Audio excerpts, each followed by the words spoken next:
Assalamualaikum warahmatullahi wabarakatuh. Shalom, Om Swastiastu, Namo Buddhaya, Salam Kebajikan. Perkenalkan, nama saya Irma Fatimah Jelita dengan NIM 2022-210009. Di sini saya akan menjelaskan materi pada bab 6, yaitu penataan daerah otonomi.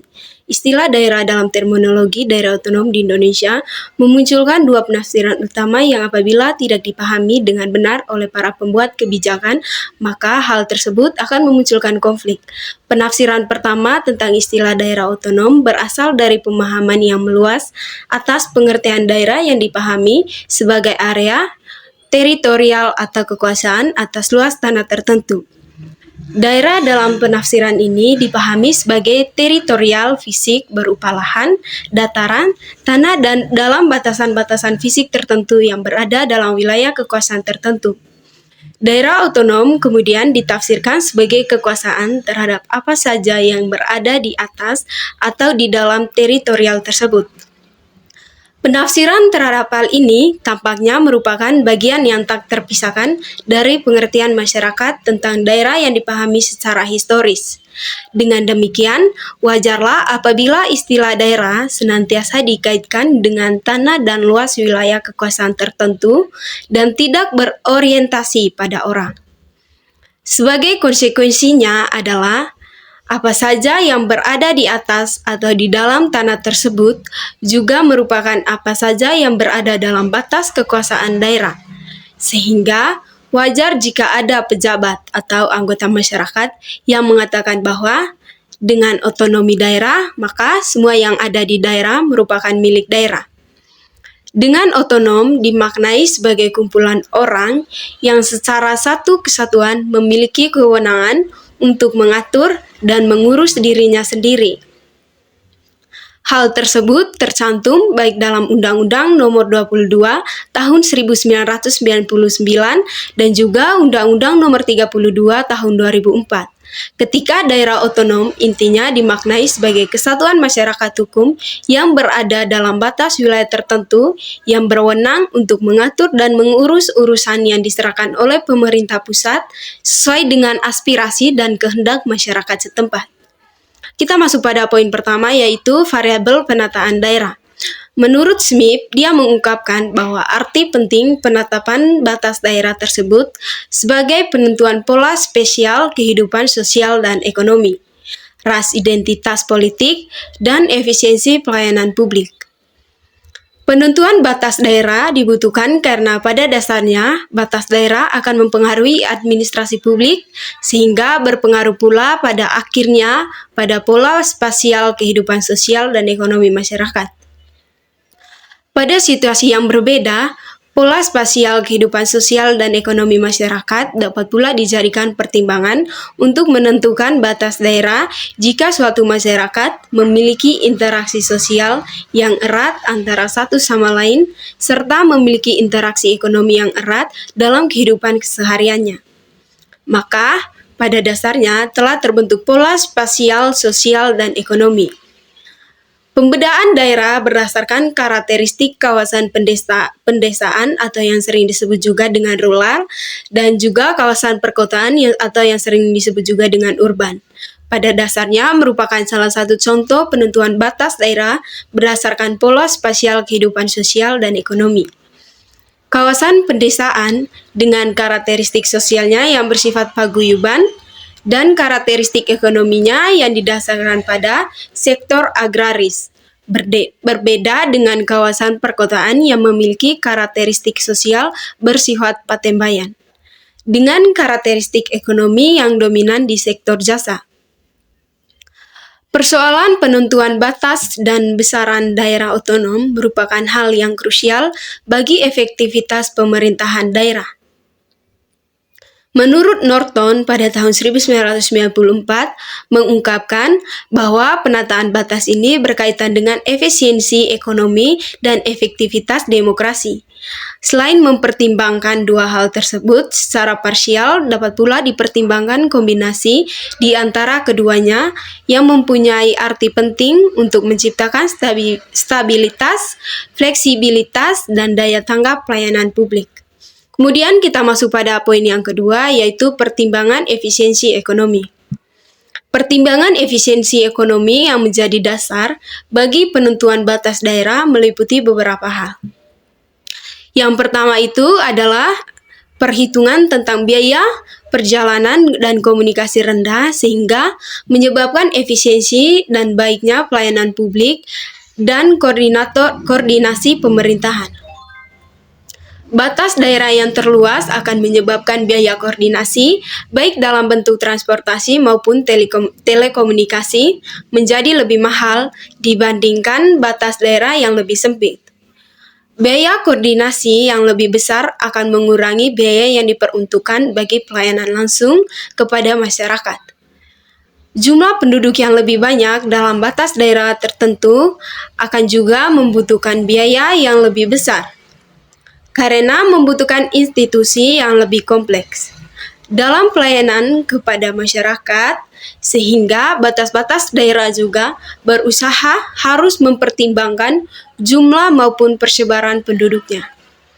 Ya, dan kita masuk pada poin yang kedua, yaitu adalah sejauh mana pemerintah daerah mampu memenuhi kebutuhan finansial, tanah, dan sumber daya lainnya dari dalam daerahnya sendiri, sehingga menimbulkan ketergantungan ekonomi dari susunan pemerintah di atasnya atau bergantung pada daerah lain. Sumber daya ini bisa berasal dari sumber daya alam maupun sumber daya manusia itu sendiri. Untuk kawasan perkotaan, pendapatan daerah diperoleh dari hasil sumber daya manusia, bukan dari hasil sumber daya alam. Pertimbangan terhadap batas akumulasi sumber daya yang memadai merupakan hal penting dalam menentukan batas-batas daerah. Tentang kondisi sumber daya, apa yang harus dihitungkan masih terdapat perbedaan pendapat di antara para ahli. Sebagian ahli berpendapat bahwa penetapan batas daerah harus menghitungkan sumber daya yang sudah tersedia karena telah nyata dan secara langsung telah dapat didayagunakan untuk kepentingan pemerintah daerah. Ketiga adalah meminimalisasi biaya eksternalisasi yang berasal dari daerah lainnya sehingga dapat menyebabkan biaya tambahan bagi suatu daerah. Jika sebuah aktivitas masyarakat tertentu membawa dampak negatif yang ditanggung oleh masyarakat lainnya, maka jika seharusnya beberapa masyarakat tersebut dikumpulkan dalam satu daerah otonom, sehingga biaya penanggulangan dampak negatifnya tetap ditanggung oleh daerah yang sama.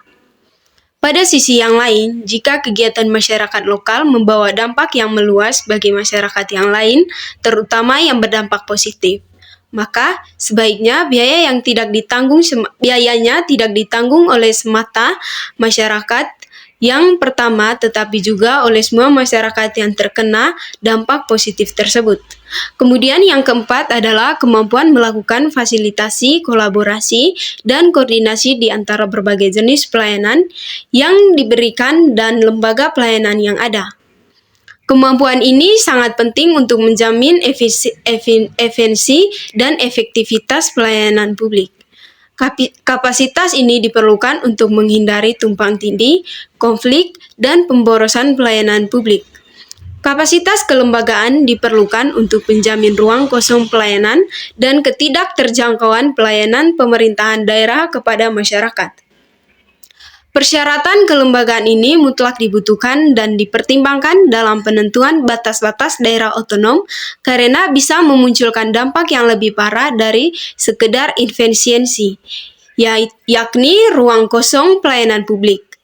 Kemudian yang kelima adalah kemampuan untuk menyesuaikan wilayah dengan lembaga-lembaga swasta, masyarakat, dan pemerintahan beserta berbagai kepentingan terkait untuk memfasilitasi kerjasama dan koordinasi guna kepentingan bersama dan interdependensi antara lembaga tersebut.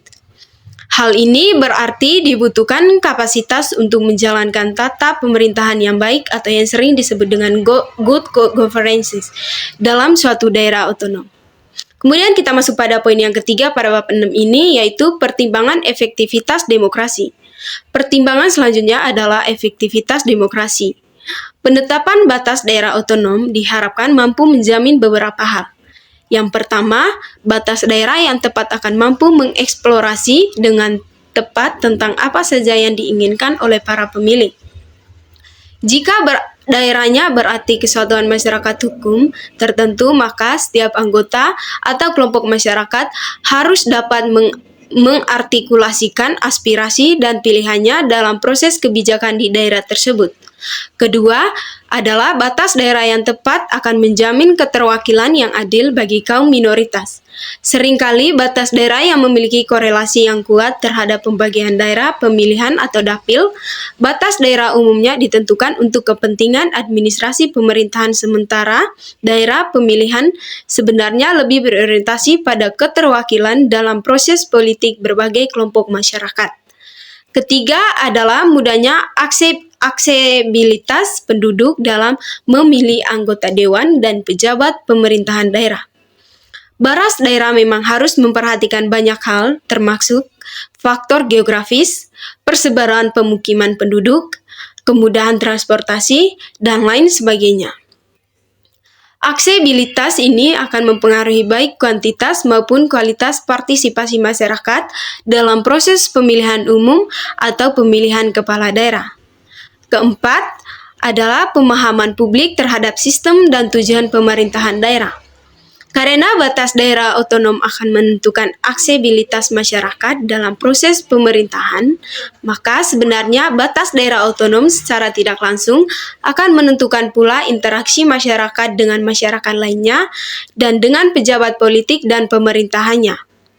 Kelima adalah tentang kendali kekuasaan dan tanggung jawab yang mendukung pemerintah daerah untuk merespon kebutuhan penduduk setempat, baik pada masa kini maupun pada masa mendatang, serta memberikan pilihan-pilihan dalam penyediaan barang-barang publik.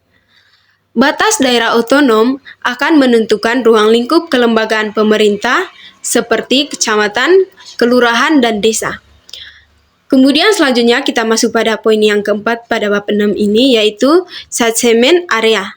Selain didasarkan pada faktor di atas, penentuan local bound and mesh atau batas-batas daerah dapat pula didasarkan pada catchment area. Sebagaimana disampaikan oleh Hossein pada tahun 2000, yakni luas wilayah yang optimal bagi masyarakat publik, pembangunan, penarikan sumber daya, partisipasi dan kontrol, baik masyarakat maupun birokrasi. Artinya, penting catchment area ini dikaitkan dengan dibutuhkannya penentuan batas yang akurat dengan berorientasi pada administrasi yang berkualitas untuk menghadapi perubahan masyarakat dan komplikasi layanan yang dibutuhkan. Harapannya adalah pemberian layanan kepada masyarakat dapat berjalan secara optimal. Konsep catchment area diadaptasi dari konsep yang sama dalam geografis, yang berarti daya jangkau terjauh yang bisa dialiri oleh air dari sebuah sungai. Konsep ini kemudian diadopsi dalam administrasi publik. Catchment area dalam administrasi publik berarti daya jangkauan layanan yang bisa dilakukan oleh institusi pelayanan publik tertentu.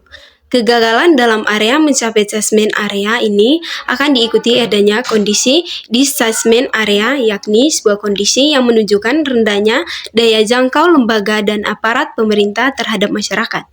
Rendahnya daya jangkau ini menyebabkan ketidakmampuan pemerintah daerah dalam memberikan layanan kepada masyarakat, termasuk pula lemahnya kemampuan untuk memenuhi kebutuhan masyarakat.